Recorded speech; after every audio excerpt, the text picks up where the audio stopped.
जय श्री कृष्णा। राधे राधे। वैशाख मास महात्म्य का पहला अध्याय। भगवान नारायण नरश्रेष्ठ नर। देवी सरस्वती तथा महर्षि वेदव्यास को नमस्कार करके भगवान की विजय कथा से परिपूर्ण इतिहास पुराण आदि का पाठ करना चाहिए। सूत जी कहते हैं, राजा अम्बरीश ने परमेष्ठी ब्रह्मा के पुत्र देवऋषि नारद से पुण्य में वैशाख मास का महात्म्य इस प्रकार पूछा। ब्राह्मण, मैंने आपसे सभी महीनों का महात्म्य सुना। उस समय आपने यह कहा था कि सब महीनों में वैशाख मास श्रेष्ठ है। इसलिए यह बताने की कृपा करें कि वैशाख मास क्यों भगवान विष्णु को प्रिय है और उस समय कौन कौन से धर्म भगवान विष्णु के लिए प्रीतिकारक हैं। नारद जी ने कहा, वैशाख मास को ब्रह्मा जी ने सब मासों में उत्तम सिद्ध किया है। वह माता की भांति सब जीवों को सदा अभीष्ट वस्तु प्रदान करने वाला है। धर्म, यज्ञ, क्रिया और तपस्या का सार है। संपूर्ण देवताओं द्वारा पूजित है। जैसे विद्याओं में वेद विद्या, मंत्रों में प्रणव, वृक्ष में कल्प वृक्ष, धेनुओं में कामधेनु, देवताओं में विष्णु, वर्णों में ब्राह्मण, प्रिय वस्तुओं में प्राण, नदियों में गंगा जी, तेजों में सूर्य, अस्तर समतरों में चक्र, धातुओं में स्वर्ण, वैष्णव में शिव तथा रत्नों में कौस्तुभ मणि। उसी प्रकार धमक साधन भूत महीनों में वैशाख मास सबसे उत्तम है। संसार में इसके समान भगवान विष्णु को प्रसन्न करने वाला दूसरा कोई मास नहीं है। जो वैशाख मास में सूर्योदय से पहले स्नान करता है उससे भगवान विष्णु निरंतर प्रीति करते हैं। पाप तभी तक गर्जते हैं जब तक जीव वैशाख मास में प्रातःकाल जल में स्नान नहीं करता। राजन, वैशाख के महीने में सब तीर्थ आदि देवता बाहर के जल में ही सदैव स्थिर रहते हैं। भगवान विष्णु की आज्ञा से मनुष्यों का कल्याण करने के लिए वे सूर्योदय से लेकर 6 दंड के भीतर तक वहां मौजूद रहते हैं।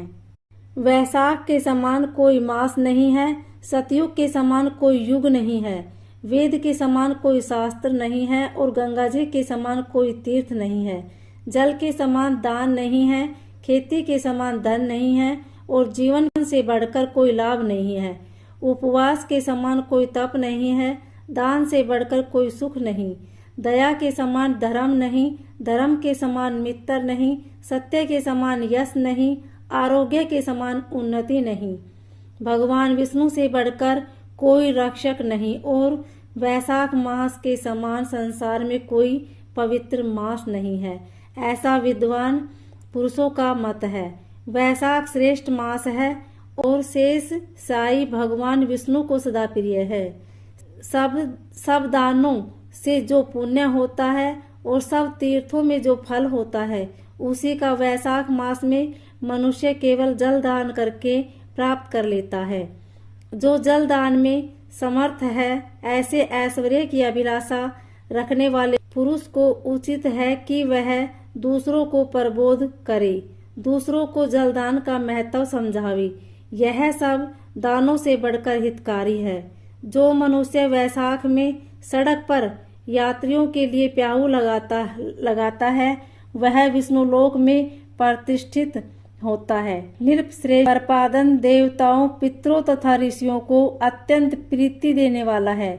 जिसने प्याऊ लगाकर रास्ते में थके हारे मनुष्यों को संतुष्ट किया है उसने ब्रह्मा, विष्णु और शिव आदि देवताओं को संतुष्ट कर लिया है। राजन, वैशाख मास में जल की इच्छा रखने वालों को जल, छाया चाहने वालों को छाता और पंखे की इच्छा रखने वालों को पंखा देना चाहिए। राजेंद्र, जो प्यास से पीड़ित महात्मा पुरुष के लिए शीतल जल प्रदान करता है वह उतने ही मात्र से 10,000 राजसु यज्ञों का फल प्राप्त करता है। धूप और परिश्रम से पीड़ित ब्राह्मण को जो पंखा डुलवाकर हवा करता है वह उतने ही मात्र से निष्पाप होकर भगवान का पार्षद हो जाता है। जो मार्ग में थके हुए श्रेष्ठ द्विज को वस्त्र से भी हवा करता है वह उतने से ही मुक्त हो भगवान विष्णु का सायुज्य प्राप्त कर लेता है। जो शुद्ध चित्त से ताड़ का पंखा देता है वह सब पापों का नाश करके ब्रह्मलोक को जाता है।